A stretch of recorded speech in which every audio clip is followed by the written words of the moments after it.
I'm cooking up. Where's my apron? I came here to get it shaking. Cake and dough, let's say I'm baking. Real rap, it's like forsaken. My bars got the earth quaking. My style red pill from the Matrix. I came here to get it shaking. I came here to get it shaking. Walk around with mask on like I'm Jason, yeah. They talk beef, we crave electric flow just like I'm tasting, yeah. They gon' make me turn cereal for my brand like a raisin, yeah. Yeah, I run this shit until my legs burn like I'm chafing, yeah. No kitchen bar cook like Gordon Ramsay. Focus on me like a camera panning. It could get gritty like. And welcome back to my podcast. I am your host, Gutta the Rebel, and this is Welcome to Guttaville. Got a special guest with me in the house tonight. Let them know who you are.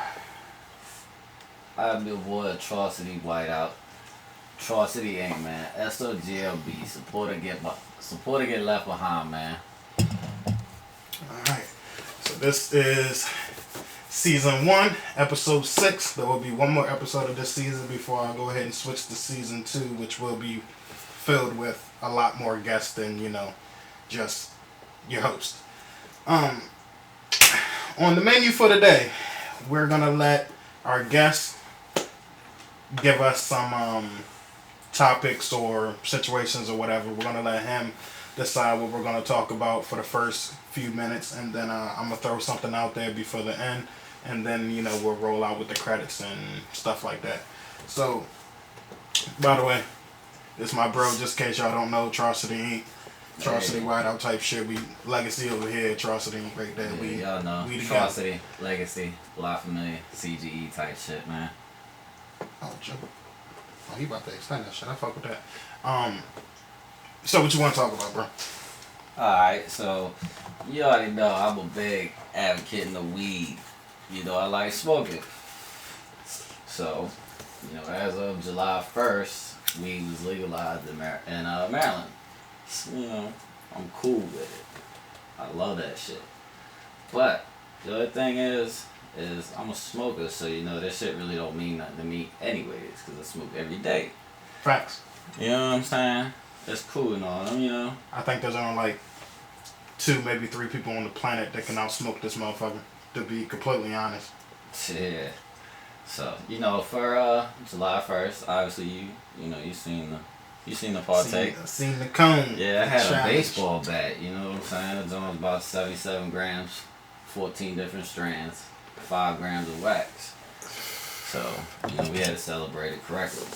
Boy was trying to get fucked up for real. And they actually did. I witnessed it. Niggas left high. They couldn't see straight. Facts. After the first round, people was tapping out. You know what I'm saying? It was good shit, though. I do like the fact that Maryland finally got on board with, 32 other states and finally legalized the shit. I don't know what took them so long, because this was like a concept that started in, 2017? 2018 to start legalizing shit. Yeah. And Maryland is literally like the bottom half of the map. The last 25 states were part of that to legalize the shit, which is stupid. Which is crazy is how Virginia, you know what I'm saying, they Commonwealth state or whatever it is. And, yeah. Well, Virginia legalized it, but then they also put, what is it? I guess you would call it like standpoints to it. Like you can have it on your person, but you can't have over a certain amount. Right. To which, as in the other states that legalized it, as long as it's not packaged up, ready to sell, you're fine. No, not necessarily, because here in Maryland, you're only allowed to have up to 1.5 ounces. Exactly. That's what I'm saying. Like we were taking after the bottom half of the shit, like Virginia, which is stupid. Because if you, theoretically, like if you cut the word in half, top and bottom, motherfuckers that live below that bottom line are the smokers. Outside of New York, like there's rarely any states and any areas up north that smoke like that. They're smokers, but they're not smokers. Fact. You feel me? So to give the southern states, I should say, to give us those kind of fucking parameters is crazy, because out in Los Angeles, like I just seen this in the news a week ago, I want to say, they pulled over a guy for going 50 into 35, which 15 over the limit, you're supposed to get fucking pulled over. And they wound up smelling weed. Right. And just from them looking, they didn't even search the car, just from them looking in the back seat, he had about a pound. And it was like they couldn't do nothing about it because it's legal. Right. So why not, if you're going to legalize it, why not just legalize it all the way? Facts. You feel me? Like Yeah, I feel we're a state that has dispensaries. Right. I know of at least 3. DC has a couple. Baltimore, I know they just got one. Right. What else? VA, I believe, has a few. I think there's one in Fredericksburg, but it's like just because Florida has a lot. Florida got like 12 of the bitches, bro. What's crazy is I don't even think they're legalized. And they're not, but it's like they're letting them slide with it. Well, I think it's for medical purposes, though. A lot of it. Yeah. But I know for a fact there was a clip that I seen on YouTube where a guy got pulled over. He started recording because they were searching his car, and they got like 3 O's from a duffel bag. But again, they didn't do nothing to him because it wasn't packaged with the intent to sell. Facts. So, like, I just wish Maryland would get on board. Maybe the governor Hogan or something can go ahead and clear a lot of that shit up. Maybe Joe Biden. Maybe one day down the line. It'd be nice because I was smoking. You know what I'm saying? You restricted me to 1.5 ounces. It's not gonna happen. Well, I mean, if they restrict niggas, niggas ain't gonna follow the fucking law anyway. Facts. But I'm just like, it's just you gotta make it reasonable. Like, you know, just from the area itself, particularly this one, like the cops know like who smoke. They might not see you, but they know. Like, they know the vast majority and the vast area of people that smoke. But I don't know. It's just they wanna bypass something as a law, but then still try to make their own laws around it. So we have to cooperate with them still, and I don't like that. And that's with every fucking law. I don't like that. Like, they just changed the RICO laws not too long ago. You know, it doesn't even have to be gang related. It doesn't even have to be. I think the borderline limit was $200,000, because that's pretty much drug money. They can tell drug, unless you got like a great job. Right. But they changed that to I think it was 0.2 of what it used to be. So if you're looking at 200,000 as like your bottom line, and then of course your drugs and your gang activity or your street activity in general, if you're taking 0.2% of that, then technically you only have to have $2,600 on you for, and it could be a little baggie of coke just for you to get a RICO charge. They can do more than just a drug charge, which is stupid. I don't like that. That is crazy. I mean, the one other good thing that I do like about the legalizing marijuana is the fact that people with any drug related charges as far as weed or are locked up for weed was either released or their charges were dismissed. That is pretty fucking dope. I do like that. Cause I ain't gonna lie, I had an incident a couple years ago, which I wish, was legalized then, cause then I wouldn't have had to go through my situation. But it is what it is. Shit, I wish the shit was legalized when I got. I'm not gonna say I got popped because I didn't have charges here yet.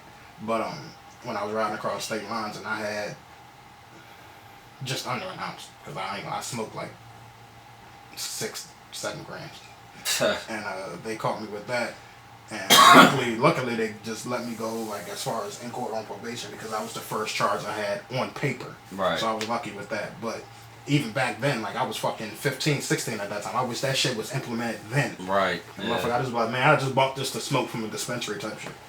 Yeah, that's crazy.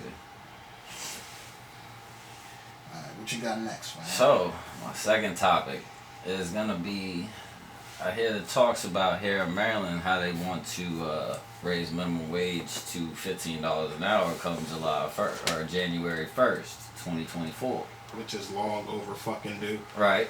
Which I'm not opposed to it. You know what I'm saying? Because it's hard to live in Maryland. We are one of the most expensive counties to live in as far as when it comes to rent, shit like that. But the only issue I have with it is, is when they raise this minimum wage to $15 an hour, which you got certain people that are making more than that now as it is. Right. So the people that are making $13.25, whatever it is now, $13.50, they get that $2 extra. Now the cost of living is going to go up with that. Like it always does. So the people that are making over $15 an hour now, I feel like they should increase the our cost of living. Because if things go up, we got to make more money, regardless if Facts. we're making more than minimum wage or not. Facts. You know what I'm saying? I don't think my first problem with them raising just the bare minimum wage is, like, let's just say we work in a restaurant, me, you, and like 7 other people that we know. Me, you, and 2 of those people are like supervisor / management staffs that are making $15, $16 an hour. Now, if you raise the minimum wage and everybody starts making 15, which is the other 5, you can't necessarily, as far as business mindset, you can't necessarily have a crew like that, because if everybody's making the same amount of money, everybody's gonna think they got the same power as everybody else, regardless of your job title. Yeah, That's my first issue with that. But if I'm looking like on the outside end, like let's just say making $20 an hour, they raise it to 15. I do believe the $20 an hour person should get $1, $2, maybe $2.50 raise, just because of the minimum wage going up. By however much, like a minimum wage is $13.50, and they raise it to 15. If you're making 20, you should make $22.50. Period. Facts. Because they raised about $2.50. But of course, every time that they've raised them, like I've been working as far as in Maryland since I was 14. My first job was at Arby's when they built that in Lexington Park, and I was making $6.55 a fucking hour. They raised minimum wage a year after me being there to $7.50. When they raised that, taxes got raised.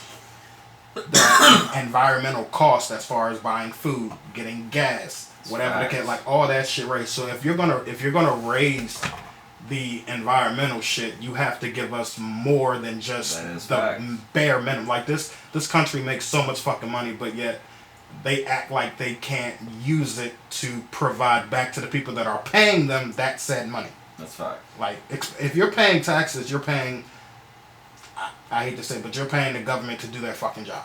Yeah. And 9 times out of 10, if you live in a ghetto or a project or a hood, whatever you want to call it, the government's not doing their job for that specific city. We can leave Lexington Park / California right now and go to Silver Springs, and that area is beautiful. And they're taking care of it. Yes, it's a little pricey, but I haven't ran into a motherfucker that lives in Silver Springs yet that makes less than $23 an hour. Right. So they're able to afford the shit. And plus, like, Silver Springs has a lot more business buildings. Yeah, not necessarily like we have like the base and shit, but they have bid to where, like, okay, if you get a job there, and let's say you're in your training period and you're just trying to learn that job, you're still making $20 an hour.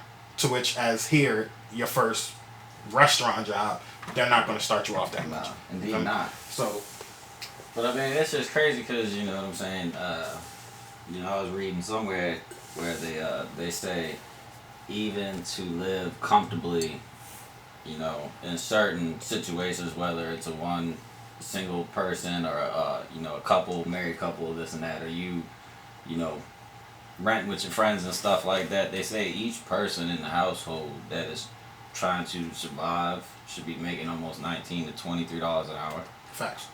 Which is crazy. In reality, it's not gonna happen. Not each person, unless each person in that household is having a good job. It's not gonna happen. See, I'm all for the better as far as environments, as far as just the everyday struggle that people like me, people like you, have had to put up with our entire lives.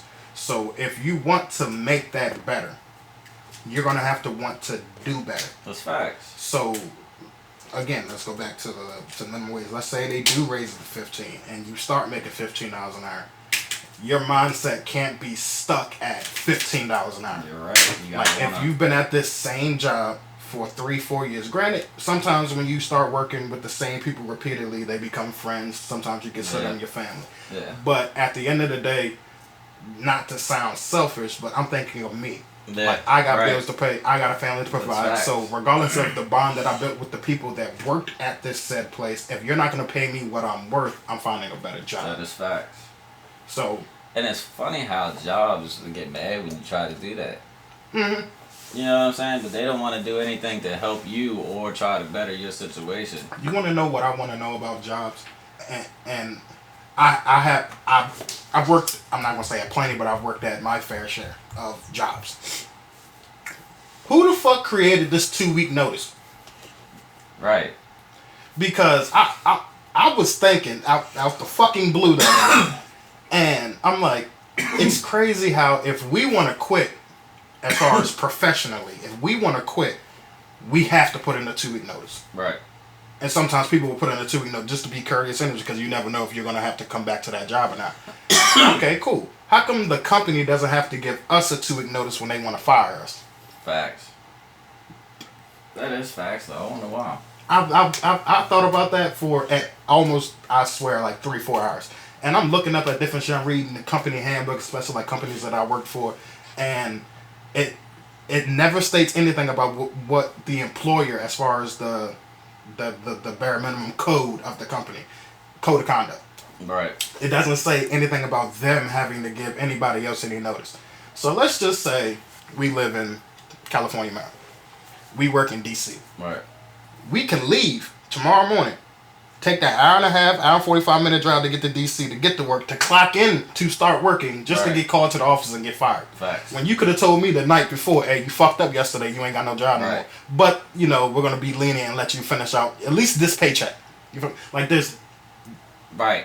It has to be, at least in my mind, if we're going to be better as a society or as people in general, it has to be some type of accountability for everybody. Like you can't expect me to be like, oh, I'm gonna come in here and I'm gonna just give you my 2 weeks and then I'm gonna fully keep working these 2 weeks.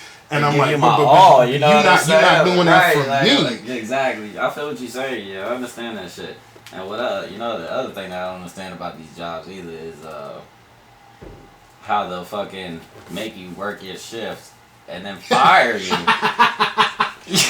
Like, get the fuck out of here. Like, you gonna use me the whole day and then you wanna fire me? Bruh. Like, bruh, I don't get that shit with some jobs either, man. Like, I've seen it happen. At the last job I worked they knew that they wanted to get rid of me.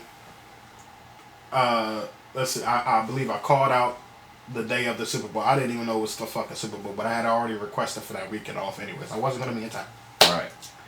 So I had to call out because they didn't give me the days off. And I even let them know in advance. I said, if y'all do not approve this request, right, I'm going to call out. That's facts. Well, why don't you just come to work and we'll give you the following 2 days off? I'm not going to be in town. How the fuck am I supposed to work from 37 miles away? Right. Like, it's just not happening. Right. So they knew they wanted to get rid of me on Super Bowl day, Super Bowl Sunday. They let me come to work Monday, work my entire shift. They let me come to work Tuesday, work my entire shift. They hired somebody, or should I say they transferred somebody else from a different department to try to fill my footsteps. And then that's when they pulled me in, like mid-shift. I was there, well, I can't say, I was there for like an hour. That's when they decided to pull me off. So like, you know what, Thomas, we're going to have to yada, yada, yada. End this here. That's crazy. How long did you guys know you was gonna fire me? Well, right. We knew as soon as you called out Sunday. Why the fuck didn't y'all tell me Sunday? Like, if you'd have gave me the common courtesy to be like, look, Thomas, you called out. We said there was gonna be repercussions. We were busy. Whatever the case may be, we're gonna have to let you go. But we also need to find somebody to fill your spot. Yeah. So can you keep working until said person is found? I'd have been like, cool. You know, because I mean, technically I already had another job lined up anyways. Right. I'd have been alright with that.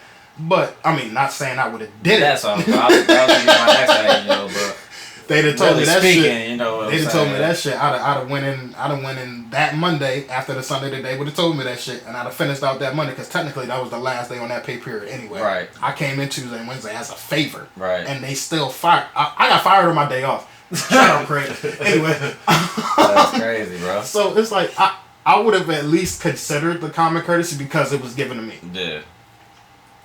But to which, as if I just walked in the office and I'm like, hey, manager, I quit.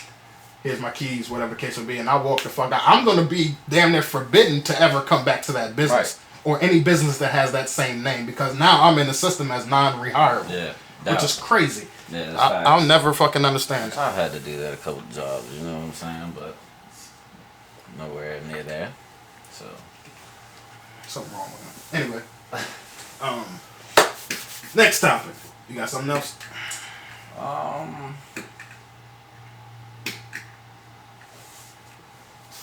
not really. Alright. So, for this last proportion of the show, I want to go ahead and flip the switch a little bit and talk about something different. What do you take pride in the most? My family. Your family. I asked that same question to a guy that has just had his fourth kid. From that fourth or fifth. I was expecting that answer from him. Right. He said I take pride in me, which a little bit self-centered, but I was thinking about it, and just the moral code of being a man, for one. We're labeled as the providers. Right. The caregivers / caretakers, however you want to determinize that. We're the ones that's not supposed to show nefarious behavior and always protect what's ours. Cool, understandable. If we're the providers, if we're the protectors, right, then of course, if you're married or you have a girlfriend or just a woman at home in general, then if you're assuming the role of said man, then she should assume the role of said woman. And I'm thinking about it, and I finally decided to call this dude, and I'm like, I said, bro, you got, I want to say it's 5. You got 5 kids by the same woman. Y'all been together for 11 years. Neither one of y'all asked the other one to get married, by the way.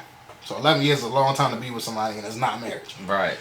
And I asked him, I said, why did you say you take pride in yourself out of everything else that's involved in your life? And I'm not gonna say his name, but he said verbatim, I take pride in myself because if I didn't, who would? Okay. And then I started thinking about other routes. You know, my brain runs wild sometimes. Right. I started thinking about other routes. So I was like, not only is he right, and he has a valid fucking point, why don't people think like that? Right. Because let's just say, I mean, not that you say it like that, you know, as soon as you did say, you know, he mentioning him and himself, me, like, I kind of thought about that myself, and I was like, you know what? A lot of people don't take pride in themselves, because, you know, when we go to work every day, we're the one, like you said, we're the one that's got to be the providers. We got to be the one that's strong no matter what we're going through at the end of the day. You know what I'm saying? Because I'm in a interracial relationship. Yeah, interracial relationship, you know what I'm saying? So, you know, I gotta deal with that anyway. So it's already hard as it is, you know what I'm saying? So being able to take care of, you know, stepkids and then getting looks from older white people and shit like that, you know what I'm saying? It's fucking stressful. And then, like I said, we gotta go to work every day. We gotta provide. We gotta, you know, do what we do, but nobody notices it except us, because you know what I'm saying, we're the ones. And you see, I'm fully gonna agree with that. I 100% agree with that. But a slight fix on the nobody notices. I don't think it's the fact that nobody notices. Right. I just think it's the fact that people, especially if it's the same people. Right. Like as far as like family or friends or people you work, like as I said earlier, right, people you work with, you've built a relationship. Right. It's not necessarily them.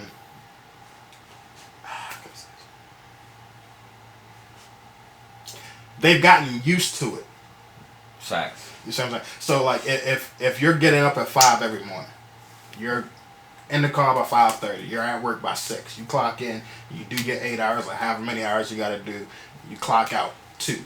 Get home 2:30. Fuck, take clothes off, take a shower, relax at 3, stop relaxing at 4, cook, whatever the fuck you do. Right. for a certain period of time, if you keep doing that, the ones that depend on you become comfortable with that. Yeah. And not only are they comfortable, they get used to it. So I feel as though from them being used to it, they're like, well, I mean, he does that anyway. Right. It's his job. Right. I love him for it, but you know, at some point in time, there's not a thought that crosses the opposition's mind as far as, maybe I should say thank you for giving me a ride. Maybe I should say thank you for coming to work, because a lot of people fucking call out. You know what I'm saying? Like I don't think as much as like it goes unnoticed. I just think people are used to it. Like if you worked a good job and you showed up every fucking day straight for 3 years, you're the man at your job. Right. That one time you call out, you're going to be looked at sideways from management. Facts. Because, oh, you've been so consistent and you've been my call guy and you've been this and you've been that. Why are you going to call out on me now? You're acting like people don't have lives. It's facts. You see what I'm saying? Like, yeah, and that's what I'm trying to say. It's not more like the family don't notice, you know what I'm saying? Because family's always going to be there. It's like, you know what I'm saying? My more thing is the job that don't notice the hard work that you put in. They want to slave you more than... And see, the moral compass of companies are completely and utterly fucked. Right. Because, let's just take our old store manager. So many pieces of shit have worked for him previously to him ever getting good workers. He tried to hold on to the good workers he had. Right. Which sometimes it worked, sometimes it was 50-50 chance. Yeah. But sooner or later, he got so used in that mindset to where if they work, they work. If they don't, they don't. If they work, I'll keep them. If they don't work, then, you know, I just have to wait until they fuck up so I can get them out of here. Right. That mindset was something that he got so used to that, he said thank you on occasions, at least to me. But he got so used to being that guy and having to put up with bullshit to where, when he, let's just say he had a full crew. Right. Take the department we worked in. It was a full crew. Everybody did their part. We didn't hear thank you that much because it was expected. Right. That's facts. To which, as in, if you go to another department, somebody who might be lazy 4 days out the week, and on that fifth day, they're like, oh, it's payday type shit. Oh, I'm going to do this shit and get the fuck out. Like, now they're getting the thank. I'm not necessarily saying praise. Now they're getting the thanks for that. Yeah. When, yes, it should come to us. So it's overlooked as far as good workers. Yeah. But it's underpriced as far as corporate company and management. So, like I said, I wholeheartedly agree. It's just the fact that I feel as though if you're going to take pride in whatever you do, which I 100% stand by. If you're gonna rap, take pride in it. Even if you don't think you're the best, you should think you're the best. You're taking pride in your craft. If you're a painter, if you're a car mechanic, if you're a car detailer, shout out to Legacy Auto Detailing and Auto Body Works. You know, we doing that. Hit me up. Anyway, Hit 'em up. Yeah, cheap plug. And no matter what you do, no matter what your career is, you should take pride as a man. First and foremost, you should take pride in it. But as a person in general, you should take pride in that, because yes, there might be people that are better than you, or let's just go from men's standpoints. Like, and I've seen it. Not me personally, I've just seen it. Heavy set guy. We all used to go, me, him, my brother, and a couple other people. Just used to go to a bar, go to a club every 2 weeks or so, Friday, Saturday night. He would be the one back in the cut, not talking to females. Right. Theoretically, as a man, that's technically what you go to the club for. You go to talk to females. You can chill with your boys any day of the week. Y'all go play basketball. You go to the club to talk to females, and sometimes females just go to the club to get seen. It is what it is. He would be the one off in the cut, sitting, waiting for a female to come to him, because he was unsure of himself to go approach another female. Gotcha. To which, me, I'm 6 foot 280, 285. I'll approach anybody that I think is attractive. Single, as long as I'm single, I'll approach anybody. Right. The worst thing you can say to me is no. Facts. But for every one no, there's 2 yeses. So I just look at shit like that. But like as in the pride shit, if you don't take pride in your, first and foremost, you gotta learn how to love yourself. That's facts. Before you can even accustom what love is, you gotta love yourself. Yeah. Because unless you know how to love yourself, you can never love somebody else properly. That's 100% fact, 150% fact. That's definitely fact. So if you don't take pride in yourself, if you don't love yourself because of your drive, if you don't love yourself because of your looks, because theoretically speaking, you gotta wake up to you every morning. Yeah. Regardless if you got a wife, kids, a girlfriend or not, you gotta wake up to you every morning. Yep. So if you're not taking pride in yourself and you're not loving yourself, then what's the point of you doing? Right. What motivates you to drive? Right. So like I said, when he gave me that answer, it baffled me at first, but then me and how my mind wanders, how I think, I understand it. Yeah. And if anybody ever asked me that question, I would answer it the exact same way he did. Because I'm not looking at it as me being selfish. Right. It's more or less I'm being selfless because I'm taking pride on myself. That's if fine. I got 2 kids, if I got a wife, if I got a mother to provide for, let's say she's, older, not necessarily old enough to be in a retirement home, but older to where she can't work. Right. I got a full family that I'm providing for. So I gotta take pride in myself to keep going, to keep pushing myself. And from me taking pride in myself, that's what motivates me. Now everybody else around me is motivated because they see it. Regardless if they say it or not, they see it. Right. I agree with that young man. And he is young, by the way. He got 5 kids and he's like 24. That's crazy. He kind of started early. That's crazy. He jumped off his mom's porch early. But it's kind of good to have a mindset like that, though. You know what I mean? Not that you put it like that, because I would, you know what I'm saying? At the end of the day, like I said, I love my family to death, regardless of, what we go through. They're still there, but, I do take pride in myself, because every day, I'm 37 years old, and I'm still trying to figure out a new hustle, how to get money, how to provide, how to, find a new job. I'm still putting in applications now, trying to find new stuff to do, because I want to learn. Like, I don't want to just, regardless of what the job is, I may stay at the job for 5, 10, 15 years, but at the end of the day, I still want to better myself. I want to learn new shit, you know what I'm saying? Like, I don't want to be stuck in one place. That term, what is it, jack of all trades. Yeah. I fuck with that. And after my uncle passed, at the time where he was diagnosed with cancer, I was in and out of different fast food spots.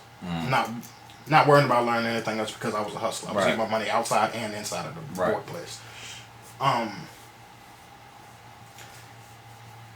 After he passed, and I started looking at life a little bit differently, because I was always told, especially as a badass child, I was always told, boy, tomorrow this or tomorrow that, or you gonna get tomorrow, you gonna wake up tomorrow and see that tomorrow's not guaranteed. Right. And I learned that from watching his death. Slowly but surely, over the 8 months he spent in the hospital, every day he got weaker and weaker. And just me seeing that, I think a lot of other people, especially when it's somebody that was close to them, a lot of other people would have seen that and took that loss and probably went into like a deep state of depression. Right. Probably, cut themselves off from the world. And every time they were around people, they get that anxious anxiety feeling like, oh, I gotta get the fuck out of here. So, jobs don't last because you feel like you can't be around people. Or relationships don't last because you feel like you can't trust somebody. Right. Or vice versa, relationships don't last because you're always depressed all the time, and the person that you were dating wanted better because they were like, why are you always in the house? Why you always want to be by yourself? Why can't we go out? Right. The same thing. So his death, he used to say every loss is a lesson. So his death, my loss, taught me a lesson. Right. And I'm like, I seen the man he was. He did 26 years in the military. He was married for 22 of those years. He has 3 kids, 2 boys and a girl. He had 5 grandkids. He had beautiful land, beautiful house. He had 3 cars. Only reason why he had one. His wife had one, and then he had his dream car, theoretically, so he had 2. Right. But he was rarely in his dream car, you know, because you want to keep that nice and, you know, you don't want to fuck it up. Right. He was mainly in a work truck. Anywhere we went, we was on a work truck. And I seen what he had, and I seen what he did to get that. I'm not going to say he was a millionaire, because he was far from it. Right. But he had enough money to not only support him, but to support his loved ones. And so I was like, if I can pattern myself around anybody, I want it to be him. Right. So I took that loss and I flourished. I decided I gotta start working at fast food spots because I'm not making enough money. What if I have a kid tomorrow? Yeah. Got a better job. Shit, how the fuck am I gonna get back and forth to work when I got me a car? My first car was a fucking piece of shit. It was a bucket Honda Civic and it had 367,000 miles on it. I went from that bucket to a Pontiac Grand Am. I went from that Pontiac Grand Am and got another one that was just a newer version, newer year, Right. bigger type of sedan. I went from that to a Toyota Camry. Went from that to a Toyota Avalon, limited edition. I gotta put that in there. I went from that to a Beamer, and less than 6 months apart from each other. Right. Decided that a BMW wasn't for me, and I don't give a fuck who drives BMWs. Them shits is trash. I decided it wasn't for me because the upkeep and the maintenance on them is just fucked up. It's fucked up. See what I'm It's super expensive. And then from that, I went on and I got the car I had before I got the one I had now, and the last car and this car are both Mitsubishis. So me looking at that, I'm like, okay, I bettered the car. I bettered my status as far as jobs. Right. Every job I've been at, I'd say except for one, every job I spent at least 2 years at. I prided myself in at least attempting to start from the bottom and working my way as close to the top as possible. Right. But if it didn't happen in said 2 years, I'm out the door. Right. Granted, starting over is a fucking pain in the Oh ass. yeah, most definitely. But you gotta do what you gotta do to survive. Yeah. I would much Yeah. rather leave a job that's paying me $14 an hour and I've been there for 2.5 years and start at another job that's paying me 17 than to stay at that job for another 2 years Facts. and end up only making 15. Exactly. You see what I'm saying? Yeah, So no doubt. from his loss, it taught me get your own wealth. Work for it. So I started learning anything that you would put in that cause of jack of all trades. Right. I learned how to work on cars. Learned how to clean them.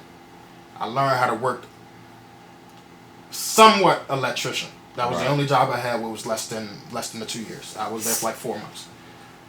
Couldn't stand my boss though. Right. So I learned how to do a little bit of electrician work. I worked for a cable company, setting up internet cable, home phone service. I worked for a cell phone company. I worked for restaurants. I worked for fucking merchandisers. I worked for fucking Pepsi. I've worked for fucking groceries. Like, you name it, I've probably fucking worked, except for plumbers. I'm not doing that shit. I give all y'all motherfuckers that are plumbers, I give y'all the That's credit in the big work because facts. y'all gotta literally deal with shit every day. Yeah. I'm not rocking. I can't do that. I'm sorry.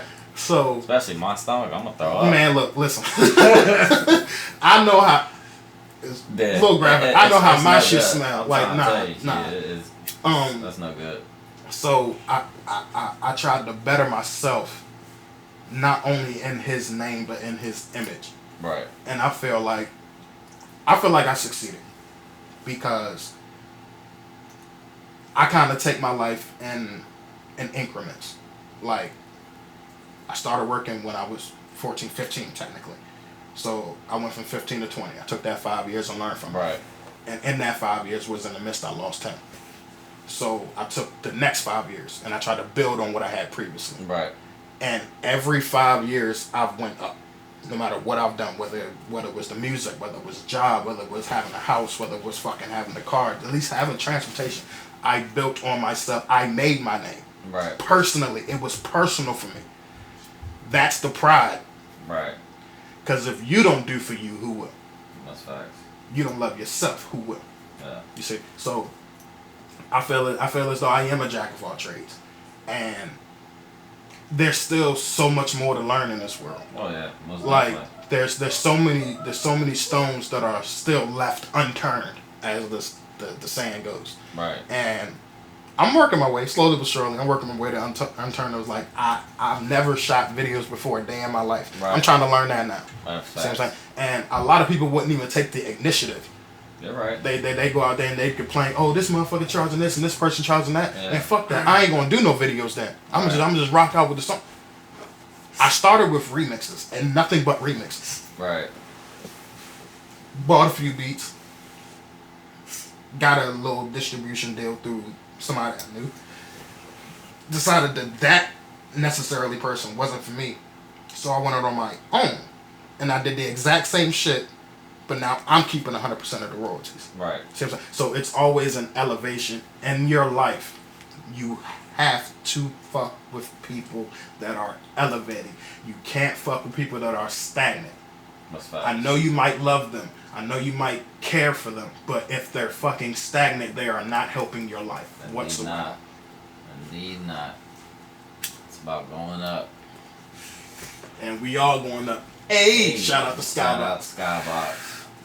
But that's pretty much how I feel. You guys don't necessarily have to feel the same way I feel. And if you feel differently, I would love to hear it. You know, there's a comment section. Like, comment, subscribe, share. Supporting Get Left Behind. It is a movement. And it is a legit thing. It is fact. It's a movement that goes outside of just the hometown. It's literally becoming worldwide. Certain people can say this next statement that I'm about to say, and other people can say it and prove it. My name isn't just local. It might not be worldwide yet, but it will. That's the evolution. That's the elevation that we're working towards. That is facts. If you support it, support it. Let it be known that you support it. Stop all the private in the DM support and actually support in public.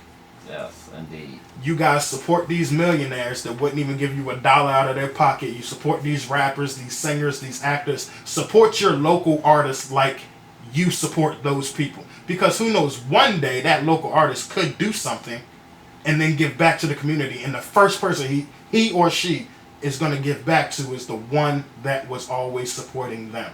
That is facts. Regardless if you family or not, you don't support. Support to Get Left Behind. It is what it is. So I want to thank you guys for tuning in to another episode of Welcome to Guttaville. I am your host, Gutta the Rebel, and this is my bro. He's gang, my boy. I hope at some point in our time that we spent together, I can teach him and rub off on him just like he's taught me and rubbed off on me. Pause, no homo. I just want everybody to win. I want everybody to eat. This is Atrocity White Up. Let them know where they can find your stuff at, bro. man, you can find me on Spotify, Pandora, Apple Music. Just Google Atrocity Whiteout. You know, not too many people can say that. Google me. I ain't even got to give people the only thing I'm gonna give you is my name. You want to know about facts. me? Google me. You know what I'm saying? Like, instead of just saying all these different places you can find me, you know what I'm saying? I'm just gonna tell you, go to Google, man. Atrocity Whiteout. You know what I'm saying? I'm gonna be the first thing that pop up. Musical artist, man, in St. Mary's County. And just a little side note before I cut the feed, we are working on a lot of stuff. We are in the process of working on even more stuff, not just music. We'll get that out there. But like I stated earlier, legacy, auto detailing, and care is in the works. We are taking customers. I have some lined up, so it might be about a week or two late, but we are taking them. My prices aren't steep either. You go to another business, they might charge you $250 for the same job that I'll charge you $120 for. So my prices aren't steep. You can hit me in my DM and we can work on that. If you want features from either of us, you can find him on social media sites. You can find me on social media sites. Like I said, just comment what you want and we'll get it there and we'll let you know what the business is. Outside of that, I am your host, Gutta the Rebel, and I hope you guys have a blessed day. Hey!